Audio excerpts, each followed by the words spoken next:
So excited for this edition of the Trust Lab. We've done this now for 5 or so months, and this has been a fun.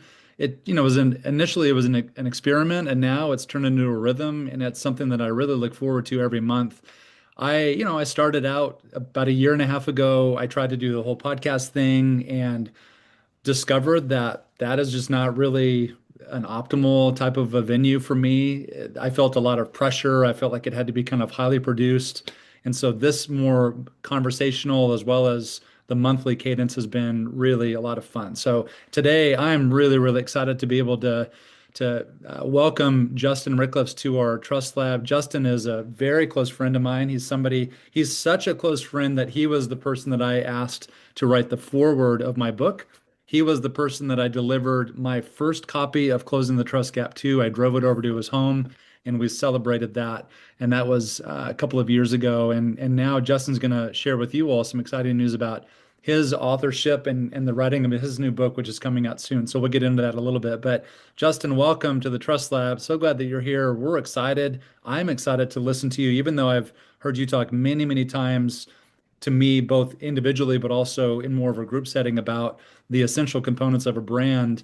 I'm so excited for you to then be able to share it with this group of colleagues, these professionals and these leaders, because I am somebody who has experienced the Guild Collective and Justin Ricklefs process for developing a brand personally. It's something that I did early on in the formation of Trust Centric, and you have been instrumental, and your team has been instrumental in helping me not only clarify my brand, but also stay very disciplined and focused around it. So, Justin, welcome. I'd love to have you introduce yourself. Tell us a little bit about your company, Guild, and then we'll dive into the conversation. Yeah, no, it's great, Cory. When you invited me, it's like it's an easy, of course, like a yes. I'll try to limit the cussing, so I won't say the word in front of yes. But grateful for this time, and certainly to see some familiar faces and meet a few new ones. But yeah, my name's Justin. I am, as of Sunday, been married 23 years to my lovely, much better half, Brooke. We've got 5 kids. John Lowe knows some of this story from back in the day. We've got 5 kids. Our oldest is 22. Next one's 20. Then we go 18, 16, 14. So life is full and really good, and complicated for anybody who has ever parented a young human. You know what that journey's like. Not quite a decade ago, but close to it, I had this wild idea to quit a really great job for the second time. I worked in the front office of the Kansas City Chiefs, in the corporate partnership department, and I left that job 1 month before they drafted a young man named Patrick Mahomes, number 15, who turned out to be Impeccable timing. that's like to start a bootstrapped marketing business. So yeah, hindsight is really interesting for sure. But no, really grateful. There's a long version of this story, but for our purposes today to get into it, the belief was then and still is now. It's even sharper and clearer for us now, is that companies are trying their hardest to grow and to be clear about their story, and we believe story helps them sell things, whatever that might be, fundraise, drive membership, drive revenue, drive brand equity. There's a bunch of versions of growth, but in a decade we haven't met a leader yet who's like, don't want to grow, have no desire to grow. We want our business to go backwards. Actually, we'd prefer to lose money or step way back. We haven't met that person yet. The conversations have, of course, different varieties and flavors, but they get distilled into these little parts that are like, we want the thing to grow. And so we've, over literally almost a decade now, gotten clear and clear and clear on how to help facilitate growth. You taught me this, Cory. Growth is an outcome. It's not a strategy. And so you can't, for all of us that have some agricultural family background, you can't look at a field and like demand that it grows wheat or corn or soybeans. You can't just look at it. You say, grow. Damn it. Right? You can't just like demand that it grows. you have to cultivate it, you have to nourish it, you have to tend to it, you have to till the soil, you have to pray that it rains at some point. Like there's a million other things that have to happen for growth to be a result. And so at the risk of being way too long-winded, the business that we are in now is this we're kind of in this exhale moment as a business where it's like, whoo, Mm. oh man, we're in these really weighty conversations with CEOs and CMOs and VPs of marketing and executive directors and owners that are trying their hardest. They're pouring their blood, sweat, and tears and money and emotional energy into a thing. And they're like, yeah, we've got a really great business plan, but what do we do about this thing that people call brand? And so we've just done our darndest to simplify a, a way of thinking and a way of imagining how brands grow in health. And so that is hopefully what we'll start to talk about here a little bit. So that's long-winded intro, but I'm really glad to be part of this dialogue today. Right. And you're in Liberty. You have an office here in Liberty. You've got several team members, and many of whom I've had the privilege of being able to work directly with. And wouldn't you agree that even your company, Guild Collective's brand has evolved over time? Oh, And I'm that is okay. Like it feels kind of ironic to say that a brand expert company's brand has evolved over time. And so that should maybe give us all a little bit of permission to be like, okay, it's okay if our brand evolves. It just has to evolve in the right way. But maybe you could speak to how you have seen and maybe some of the challenges that have come along with facing the reality of your brand has changed. Oh my gosh, Cory, it's like unrecognizable, and in a lot of ways, and mostly in good ways. But the business started as Guild content because the very first website that we created, which is embarrassing now, like to look back at it, it said we create content that connects, which is not untrue, and it was right, it was good, it mattered, it belonged at that season of our journey. The tricky part is like when you're a content creator, it's you just can't get out of this stream of like there's just these ongoing, incessant, annoying arguments about tactics. Should we develop content in today's life? Should we develop content with AI? Should I go viral on TikTok? What if we outsourced all of it? What if we like there's all these like noisy that seem important conversations about tactics. And it's like, yeah, but what are you going to say? And who are you going to talk to? And do your people even like working there? Like there's all these other questions that if we're not starting at the root, at the soil, we call it the groundwork, but the seed in the soil of the organization.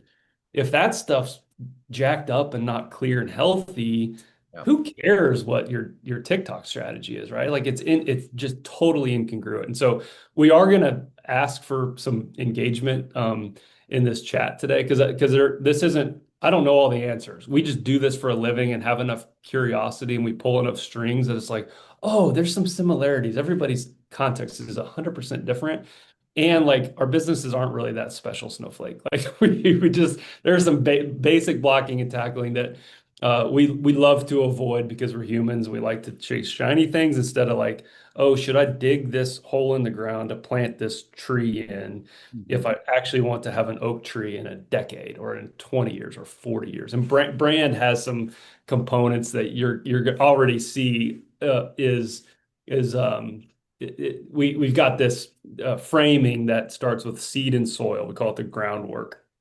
And then the internal brand health is the roots. And so think about as we have this conversation, think about a big oak tree that you see in the middle of the forest. That thing didn't shoot up overnight, right? And so it has to have healthy soil, it has to have the right seed. It's got this internal structure to support it, the roots. So that's the internal brand health. Everybody knows somebody who's got great advertising and a terrible internal culture, right? It's what Cory does for a living, is help cultures build trust. And then ultimately, yeah, the quote unquote marketing stuff, there is an external brand that the world sees. How the world experiences your brand is the external, the trunk and the branches. And then ultimately what people are after is growth. And so that's stage four for us. It's the tree, it's the leaves and the flowers and the stuff that's visible. And it's the birds hanging out in the top tree. Like I get to watch now and look for bluebirds because I'm at that stage of life. I think that's really interesting. And so all that to say, we've seen and the brand has to evolve or it withers. It just does. Like see Blockbuster. Okay, see Radio Shack. Like Radio Shack's cool in Stranger Things, but it doesn't exist anymore. And so, like, there are all these examples of brands who didn't evolve ultimately in service to their client, to delight their client. And so, our framing is around how do we help brands distill that so that they can make sense of what to prioritize because everything seems important when you're trying to figure this stuff out. Well, and a couple of years ago, and you know Kurt well, a couple of years ago when Kurt Bartolich and I co-authored a national survey on brand and trust, and Kurt is a brand guru. He looks at the brand from a quantitative lens. He's not a creative agency. And so he used a lot, he utilizes empirical data, and it's a very, very robust process. And one of the things that Kurt has taught me, and I'll never forget when he told me this, was the brand of any organization, it lives in the mind of the consumer or of the end user or of the potential end user. And that framing has been very helpful because although we try to live out the brand, we've got to recognize that the true brand lives in the mind of the end user. And that 100%. is both clarifying, but also maybe a bit humbling. But it's really, really helpful as we kind of segue into, okay, in order for the true elements, the core elements of a brand to be appropriately positioned in somebody else's mind, even outside of our organization, let's start with the first essential of a healthy brand. Yeah. Yeah. And said another way, Seth Godin says the brand is the story that they tell about you when you're not in the room. Yeah. Okay. So that's what brand is. And so again, when we distill this into three core essential components or parts or ingredients or um, requirements, there's three C's. We're alliterative by nature because we're in a branding business. And the first one is clarity. Is it clear? Like we sometimes, again, marketing agencies are the worst at this sometimes. It's like we try to be clever or Mm. we try to be cute or we try to be really creative. Okay. But we're not clear. It's like, what do you do? Yeah. Like, what actually is it? And there is such power. Brene Brown talks about clarity is kind. Being clear is kind. Mm. It wastes so much time and emotional energy to not be clear. And so if a brand itself isn't clear, and there's a bunch of things that go into that, right? But if the brand isn't clear, we get confused. Mm. And we're not bad people, but then we just don't care because we're too busy. It's incessant, right? You open your phone and you scroll whatever platform of choice, and you just like scroll past confusing. Yeah. Confusing doesn't make you stop because ultimately we're humans who want to feel a thing Mm. and connect to a thing, and you can't if it's not clear. So Yeah. number one is clarity. Well, and so in that, uh, Justin, maybe we could utilize the chat to engage here. And you and I talked about this before our time, but perhaps we could start with, I'd love to get everybody's input and thoughts on this. When you think about a brand, what is a brand for you that is extremely clear? Could be anything, could be any industry, any size of a company, could be any sector, public sector, private sector, nonprofit sector. But if you could, just so that we can kind of create a little bit of engagement via chat, what's a brand that you would say that is very, very clear in terms of what it does? So throw that in the chat and then we'll kind of monitor that as we look. But Justin, for you, what would you say is maybe, in your opinion, in your professional opinion, one of the clearest brands that you have interacted with? It's a good question. One that the story that comes to my mind is very early in this journey, Kleenex. Yeah, that's right, John, 100%. A non-branded Kleenex gets called a Kleenex. FedEx. Yeah, love that. So we're working with this pretty sizable construction company, let's call them. They do hardscapes, they do retaining walls, they do big, beautiful patios. And when you went to their website, it looked like you ever get that junk mail catalog delivered to the office that's like parts, right? It's like 5 million parts of stuff. I don't know where they put these things. That's what the website you pulls up and it's like just this overwhelmed confusion of like, what is this? Mm. And the power, and ultimately his website started talking about this really long-winded, like third generation owner. Grandpa started the business. We have all these trucks and these people, and that Kelly, Apple, yes, period. Mhm. Um, is is I was like, what do you guys actually do? Like, how do you make money? And ultimately got to this point. I was like, look, at the risk of offending you, nobody cares about your grandpa. They just don't. They're not coming to your website to learn about your grandpa. They're coming to your website to learn about how you can make their project awesome. Yeah. And so, Kelly, I'd love to hear, like, when you think of simplicity in Apple, what comes to mind for you? I know I can put you on the spot.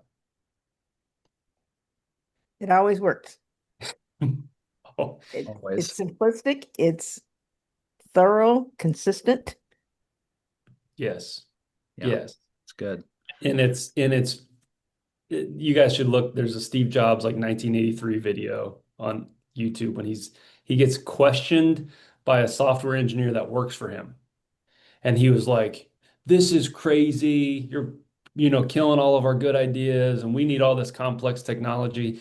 And Jobs like blows the guy up. He first like takes a deep breath. He's like, "Yeah, you might be right. I might be an idiot. You're right. But everything we do is in the radical orientation of clarity for our customers." Yeah, it's good. And it's like, I think it worked pretty well for them. Yeah. Yeah, I think they're doing okay.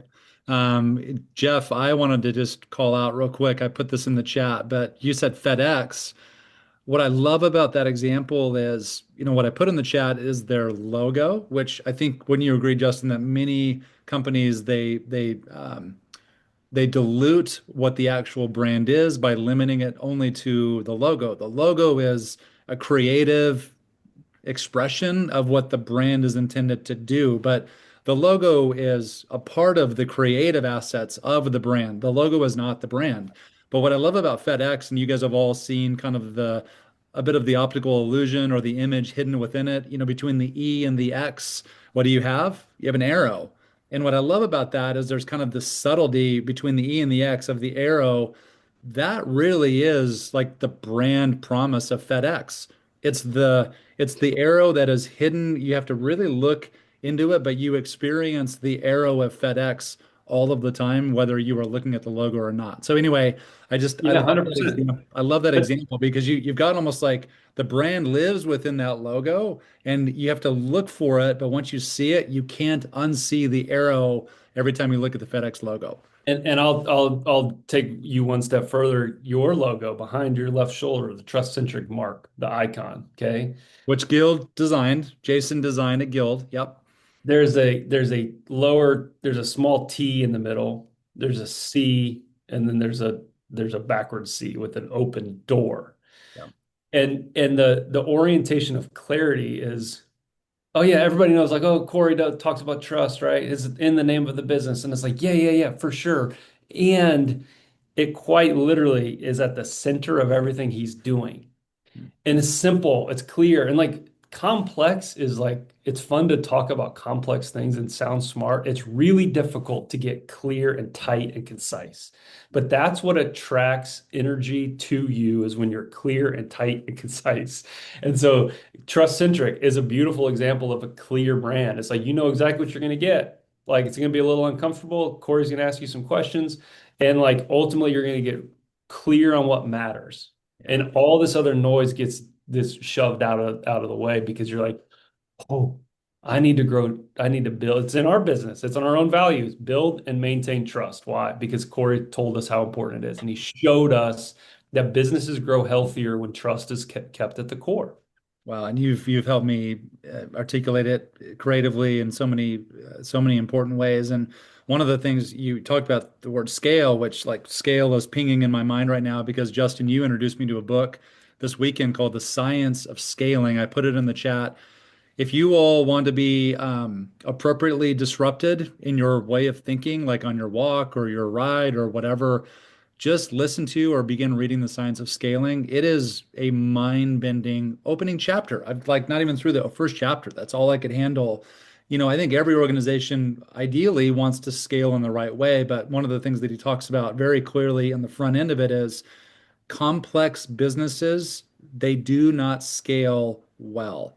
Simplicity is what scales. And so, in order to drive that or to articulate that simplicity, you've got to have a brand that is clear. And so that's awesome. So that's essential number one. What about essential number two, Justin? Essential number two, and John, I love your example, American Red Cross. You literally see the cross and you just are like, you feel something. You feel like, oh, I'm connected. I want to help. I want to be a part of it. They must be doing good. Same with the Olympics and Special Olympics, 100%. It's like I see the Olympic spots coming on NBC now, and I'm like, can't wait. Yeah. But I don't even know anything about bobsled, but I bet we're awesome at it. Yeah, Um, it's going to be my once every 4 year uh, fandom into curling. Like I'm going to be all in for curling. My once every 4 year rhythm. 100%. Between Olympics, I don't even understand curling, but when it's Olympics, like I'm all in. 100%. Same. So is the world. Okay, so number two is connection, and this is once there's clarity. And again, go back to the tree with me. So the brand needs clarity at all four stages. So in the root, in the soil, there needs to be clarity. We call that brand strategy. In the roots, there needs to be clarity around the team health and the internal brand health. There needs to be clarity all through the trunk of the tree, and there ultimately needs to be clarity about like, what are we actually talking about? What are we trying to grow? Because especially on the marketing landscape, you get all these what I think are annoying conversations about, well, what was the return on ad spend and what was the lead acquisition costs and what was the impression numbers on Instagram, our real campaign? And it's like those don't matter. I mean, of course they add up to a thing that matters. But what matters is like, did we accomplish what we were intending to? Mhm. Did it lead to member retention? Did it lead to a healthier team full of trustworthy people, right? So anyway, just keep the tree in mind as we go through each of these three, because all three are important at each stage. Second is connection. Companies miss this all the time. And I used to think there was something wrong with them. Ultimately, I think it's just this really subtle. I don't know if anybody's ever looked out a pair of binoculars, but if you're looking in the woods or across a ravine or you're looking for a big buck or something through binoculars, and you've got those suckers turned the wrong way with the big end up like this, Mhm. you're like, where is it? Like you're looking around and you're like, where is the buck? And then somebody comes next to you and they flip it and you put the little ones next to you and you're like, oh, there it is. It's Mhm. like the same apparatus, right? It's like, how could it be so different? And the buck was there the whole time. The whole time in broad daylight and crystal clear focus. And so connection, that brands are not bad people, but we do these silly things all the time where we talk about ourselves a lot and we try to convince them that we're impressive, important, have cool stuff. We have this like, thing that you should buy world.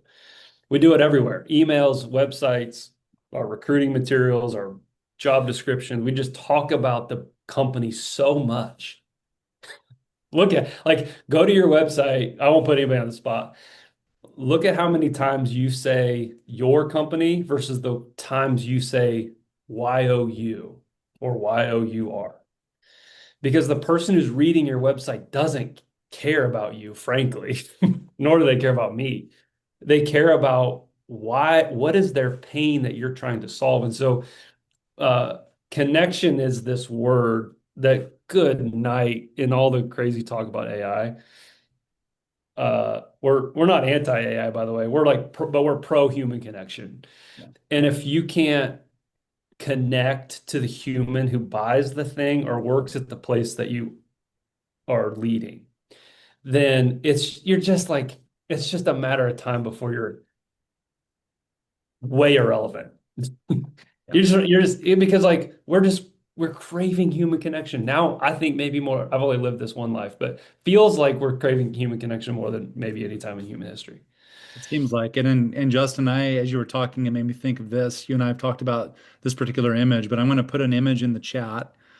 And I would love to get your professional brand expertise and be very critical and, I don't know, kind of do a little bit of a case study on what works, what doesn't, what is the impact of this particular image in the chat.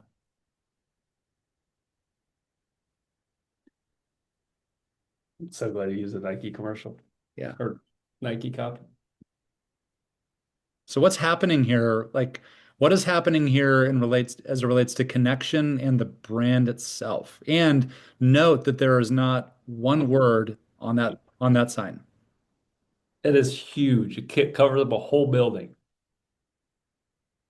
So give us some context of who is that in the picture? It is in Iowa. Like, what's the point of that image? I I mean, it just I've got daughters who've played basketball, and like when Caitlin busts onto the scene, she's not the first female basketball player in history. That's Yeah. right.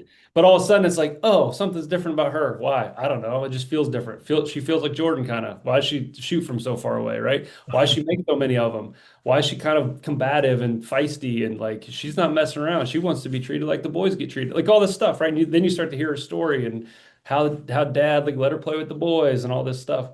And then Nike's like, you know what we're gonna do? We're not going to put this huge sign up that says you can buy Caitlin Clark's model shoe on Nike.com for the low price of $179 in your sizes and in these four colors. Visit our website for more details. Nike is the best in the world. Ugh. They just literally put a picture of her launching from half court Yeah. with the Iowa logo and the Nike logo. And every young woman and man who drove by that with their parents or grandparents said, I want to be like her. Yeah, it's good. And also, where's that ball going to land? Like, where's the hoop that ball is going to go into? It is a beautiful, beautiful ad, and it does create connection. It connects you to those long Saturdays in the gym with your daughters. It connects you to your daughter graduating her final game as a senior. Like all of this, like it becomes very, very personal. When you see an ad 100%. like that where it sends chills down your spine, you literally have a visceral connection to that brand. Now, that's a high regard. Nike is the best. Have you ever noticed after every major sporting event, the first ad that comes on is like the perfect ad that connects back to whatever just happened in the last 10 seconds? They're remarkable. They're world class. And I could talk about Nike all day long and you guys would get annoyed. Phil Knight, when the brand was just being built, he started the thing. He's kind of crazy, but he's built a huge business. Phil Knight was at a conference and he said, people ask me all the time, who's Nike for? And he's like, everybody stand up. So everybody in the conference stands up. He's like, if you've run in the last month, stay standing. And like half the peak place sits down. He's like, if you've run in the last week, stay standing. And like, 20% of the room stay standing. He's like, if you've run every day, rain or shine, no matter what's happening in your life for the last week, stay standing. There's like four people standing. He's like, we created Nike for you. Wow. And what happened in that moment? If there are 1,000 people and only four are standing, the 996 are like, yo, I must need to get some Nike shoes to be like those. Yeah, it's good. Okay. That But it's connection. like it's clear and it's connected. It's connected to the people who you want most to buy or go through your thing. And a real simple framework, you can just copy and paste this. Every time you're about to talk about yourself publicly on the internet or in person about your business, what pain do you solve for the people that you want to go through your journey? What promise of a better way do you offer? And what is the path to get there? That's connection. If everybody knows the friend who shows up at the place or family member and they just talk a lot, and there's no curiosity, there's no connection, and you're just like, good Lord, would you go away or give me another beer? But the person who shows up and is like, hey, I noticed that that Kelly, that blouse is nice on you. That's really nice. John, you're up early in Sacramento. Is it cold out there? You got a hoodie on, right? Like you connect to people through curiosity, not through incessant talking, as I talk at you a lot. Yeah, no, that's good. Very, very good. So we've got clarity. So one of the things that you all, for those of you who are joining us, begin to ask yourself the question, is my brand clear? What does that mean? How does that connect to the soil and the roots and the trunk and the fruit, so to speak? And then the second thing is, do I feel like, or do others feel connected? Do I feel like others feel connected to our brand? And what does that connection look like? And those three questions, what pain do you solve? What promises of a better way do you offer? What is the path to get there? So, Justin, for you with Guild Collective, let's run this through. What is the pain that you solve for the companies that you serve? We're helping brands who don't know what to prioritize. We're helping them get clear on what actually is important that leads to growth. And then the promise of a better way to do, what is that? What is it that you offer? So what promise do you provide? What is the value proposition that you provide that is aesthetic, that is usable, that is rare and emotional? All of the components of a value proposition, which helps answer the question for the consumer, is my working with Guild Collective going to be worth it? It's a question of worth. That's what a value proposition is. So as you think about, when somebody, you can tell when somebody's asking, when you're with them, is this worth it? Is it worth it? Is it worth my time, my energy, our priority? Like, do we shift what we're doing now in order to kind of focus in because the work that you all do is very strategic and it requires thought and space and mind work. And so it pulls people into kind of a different way of thinking. But what is that promise of a better way that you offer to them? The promise is this big, long sigh of like, oh, I don't have to chase all these crazy tactics to like get attention. I can just actually simplify and focus on my core customers and delight them, Yeah. and the business will grow. That's branding. I don't have to know what SEO means. Again, SEO is important, but it's like the wrong conversation. It's like the promise is, oh, my business can grow because I've invested in a healthy brand. Nobody talks about Chick-fil-A's SEO. Have you ever heard anybody talk about Chick-fil-A's Google ad campaigns? Ever? Yeah. You hear them go, hey, what? Nobody knows this but me because I pay attention to this weird stuff. When you walk up to the door in the Liberty Chick-fil-A, every other sign in American business says like hours of operation. Chick-fil-A says here for you from 6:30 a.m. to 10 p.m. Monday through Saturday. Closed Sunday, by the way. Yeah. Here for you. Nobody knows that. But when my wife rolls into that door with like stress from all the stuff that's happening with our kids, and she's like, God, you just feel it. It's connected. It's like it's for her. It's Yeah. not for them. And guess what? They sell a lot of chicken nuggets. Yeah. Yeah. It's good for business. It is. One of the, as I reflect, even so, my business is now, it's almost 5 years old. February 1 is our Ooh, 5 year birthday, 3 years great. full time. And then 2 years prior to that, it's very part time. I was a Christmas money consultant, just make a little bit of extra and kind of more hobby work. But then 3 years ago, went full time. But it's interesting. I remember my first attempt at creating a brand and then the creative expression of that brand. It showed up in the very first version of our website. And I remember for whatever reason, I was thinking about the brand same color blue, but I was thinking about it more in terms of like grids and blueprints, like the schematic. And that's how I was trying to articulate creatively the brand. And what was so interesting is through the process that I went through with you and the rest of the guild team, you moved me from corners and edges, and even though I love thinking in spreadsheets, but you rounded the brand appropriately. So you created it's more of an approachable brand, and it is more representative of the relational work that I want to make sure that we're focused on.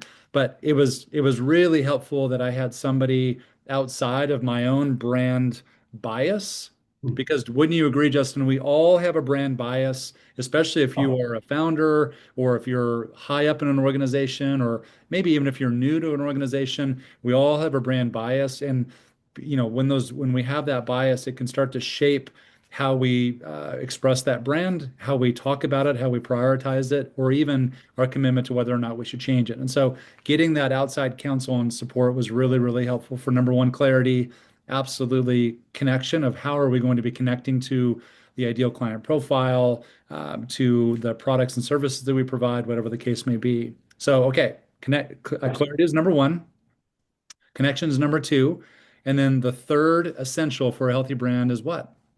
ultimately, Got to it's be a C. It's got to be a yeah, C. yeah. Yeah. Of course, it's a C. It's creativity, and it's different than what you would think of when we say creativity.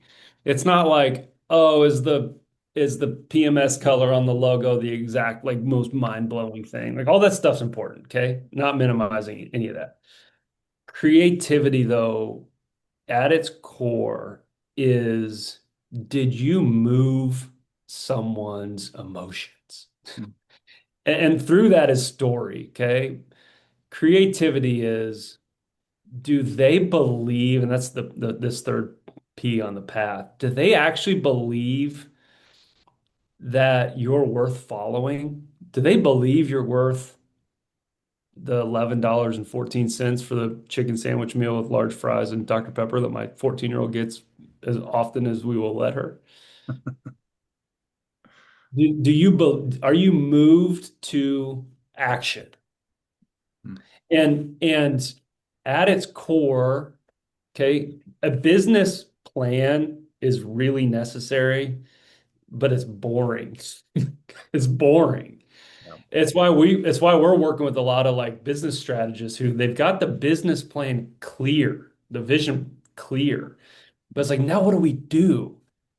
And so creativity is the emotional energy. So you can't see what happens inside of a tree, but that current runs from the soil all the way to the very tip top of that leaf, Yeah. right? It's generative. The word we use a lot is the brand itself is a generative thing when it's tended to, when it's paid attention to. And there are so many examples, and I'd love to hear from you all what brands, Chick-fil-A is an easy one, we talked about that. What brands come to your mind that have quote unquote exploded on the scene maybe in the last decade that you just know they're healthy business because their brand is creative? And I'll pick on one company publicly, and I've yet to find anybody who objects to but I'm going to give you the opposite of it. I know where you're going with it because I've heard this. Can I go here? I mean, I know that you'll talk about it with grace and dignity, Yeah, despite your disagreement. there's a little bit of risk. And if you get mad at me, that's okay. Is it anyone here a customer of Liberty Mutual?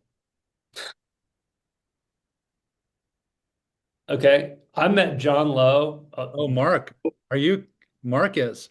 Okay. John, Oh, so there is John, you're a mine. client. Okay. Amazing. They just I- bought Safeco okay.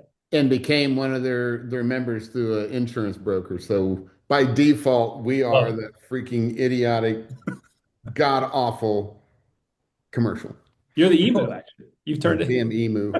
And like, again, like it has worked. It's created a lot of attention, right? You see you're like, Liberty, Liberty. You do the thing. Like you just do it. Like this happens. You watch a football game and you see their commercials. But then you see like the Chevy commercial around Christmas time Hmm. that's like 6 minutes long. And it's this couple driving this beat up old Suburban Yeah, and it's a trip down memory lane. And like a you're, documentary. Yeah. why am I crying? I haven't owned a Chevy in 40 years and I'm balling over here. Yeah.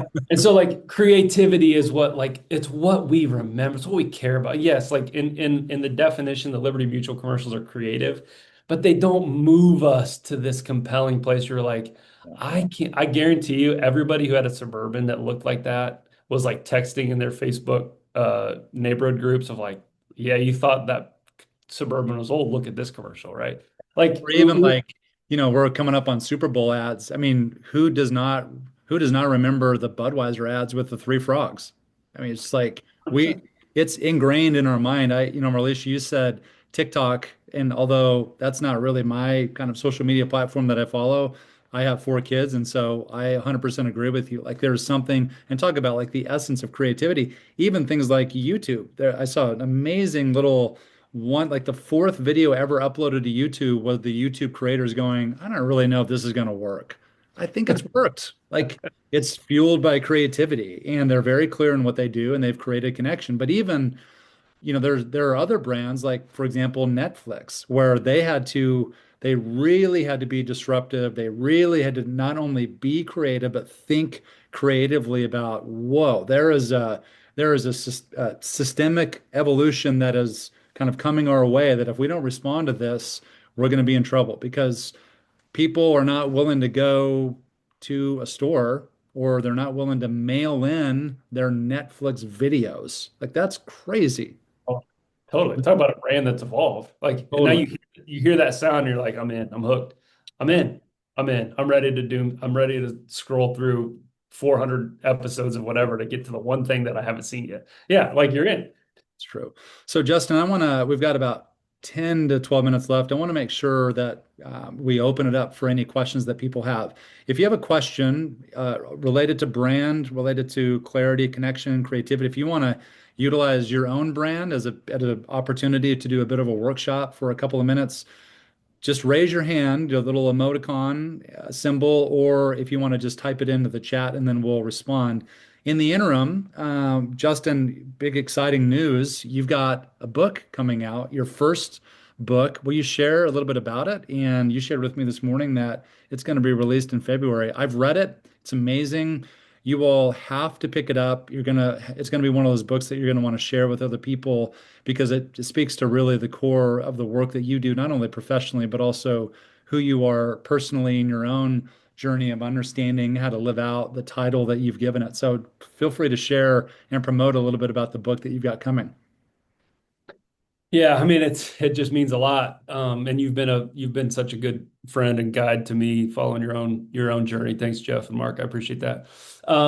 So the book is gosh, I feel like it feels like starting a business again, frankly. It's that same familiar feeling of like, oh my gosh, like I don't know exactly what's coming, but there's this clearing ahead.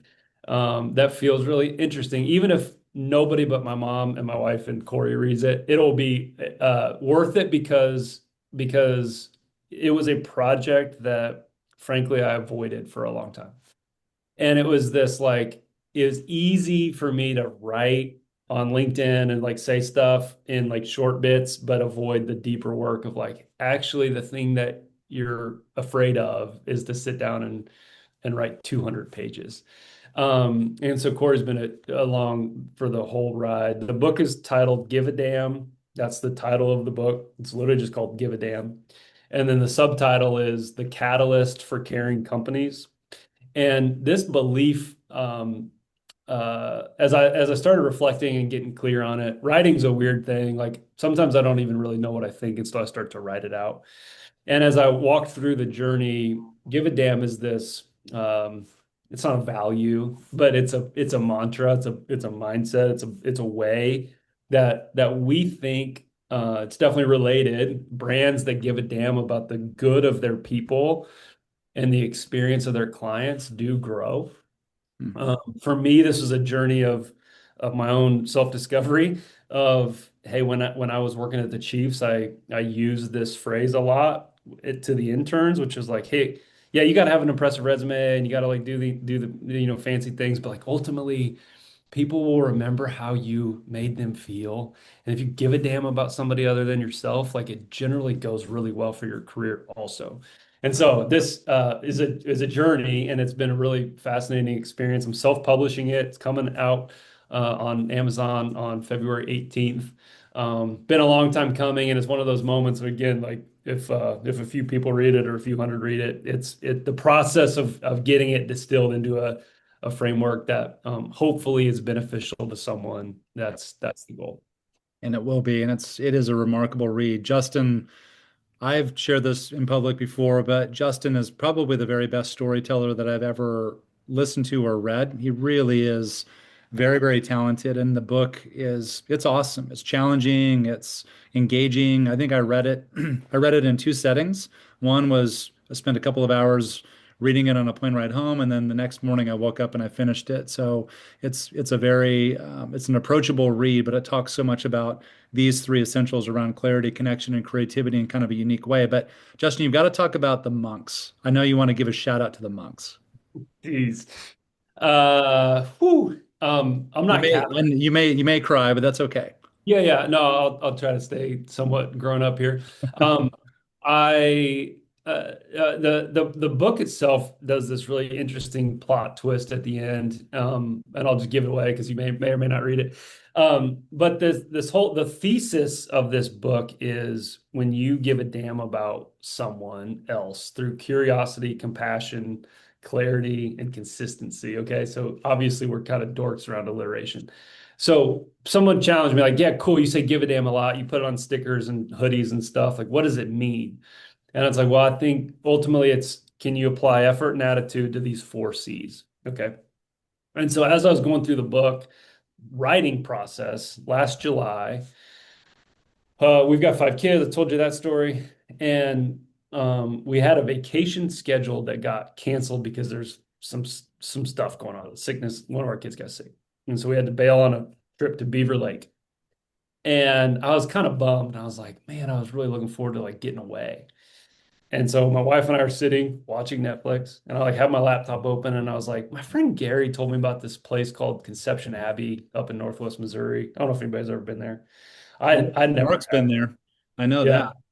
that. Uh, and I was like, oh, maybe I'll go up and like hang out up there for a couple days. And so I look up and like very first, they're to be honest, like they're amazing at their branding, like so clear, so creative, so connected. And so they've got this really simple journey. They're like, hey, we've got these silent retreats at these certain periods of the year. And I'm like, silent retreat? Man, I talk a lot. I'm in meetings a lot. Maybe silence might be good for me. That sounds like heaven, actually. Silence. I can go turn my phone off for 2 days. So sign up for this retreat. And my wife's like, please, for the love of God, go. You're you're tired. And the book does in chapter 18 does this plot twist that I didn't see coming, which is like ultimately, I think as leaders, we're all really doing our best. Like we're just trying hard to like make a difference and do right and do good. And I turned onto that gravel road, and there's a big ominous sky in front of me. And I was like, I don't know what this means, but I could feel it. I like my energy shifted. Like I could feel this kind of like this big letdown, like when you exhale.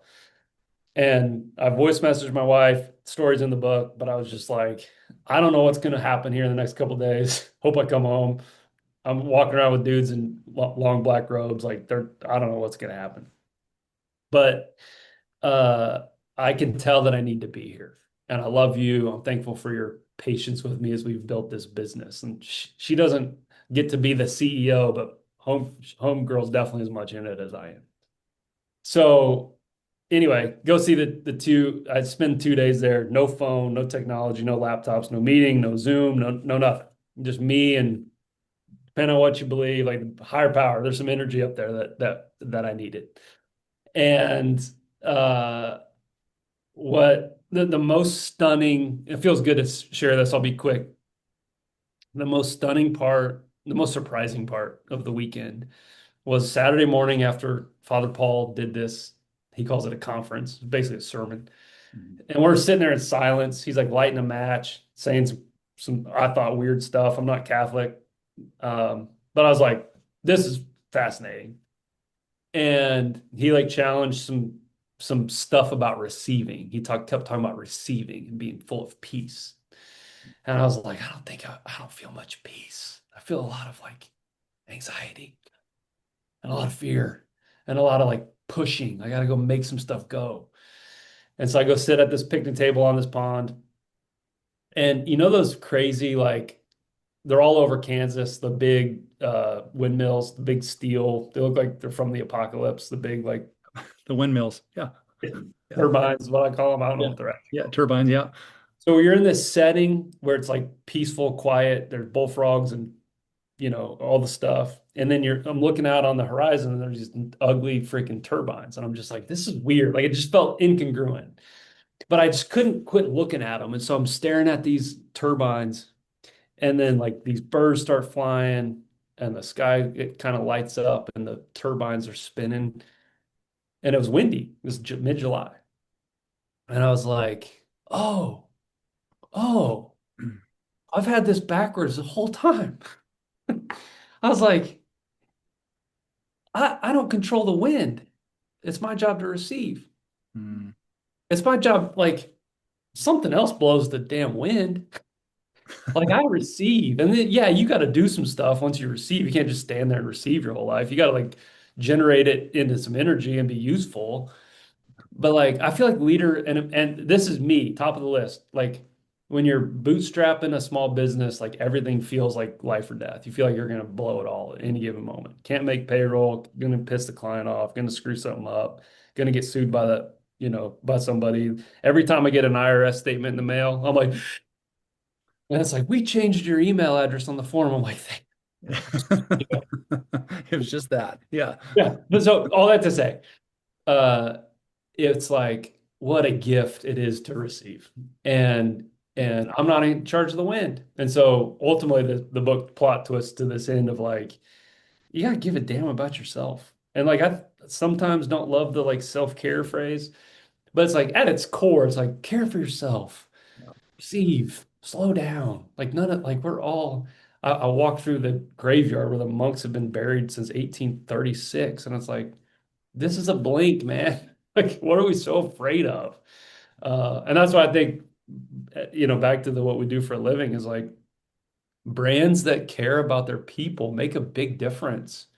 Like most, and Cory's doing this work all the time. Like most people go to jobs they don't like, and they like endure till Friday afternoon. It's like, man, can we create some places that people enjoy coming to so that they can be better husbands, wives, grandmas, aunts, uncles, et cetera, et cetera. So that's Awesome. the book. I love it. And I'm putting Justin's LinkedIn profile link into the chat. And I would encourage you all, if you're not already connected with Justin, to connect with him so that you can find out when the book is coming out. And at a minimum, maybe I could pique your curiosity. There's a very compelling through line with the match. So I'm not going to say any more.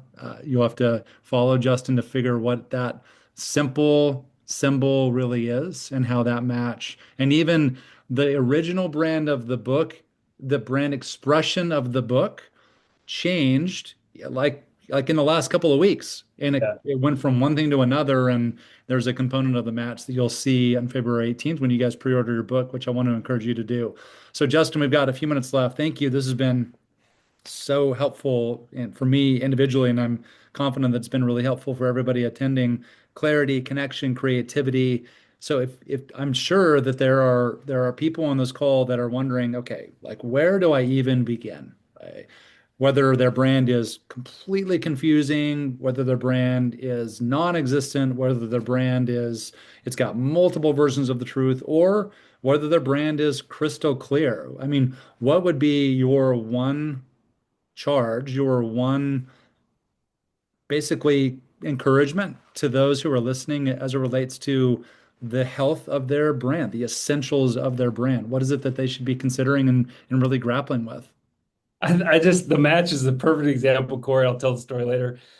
uh it's usually like staring at us right in the face. It really is. Like we complicate this stuff so much. It's like you open the refrigerator and I'm like, Brooke, do we have any mustard? And she walks over there and she's like, yo, dude, it's like right there. The mustard's right there. We have a whole bottle plus four more from Costco in the pantry. And like I really think like the story of your organizations are like right in our faces, and we get so distracted by the noise, so distracted by the AI conversations and is the CRM up to date, and do we have like automatic email flows? And it's like, did you call your top client and ask him how you're doing? No, no, no, but we got this consultant that came in, so we need to like have this 10-step email campaign. It's like, whew, take a deep breath. Like your business is already going well. And like, what do you want it to be?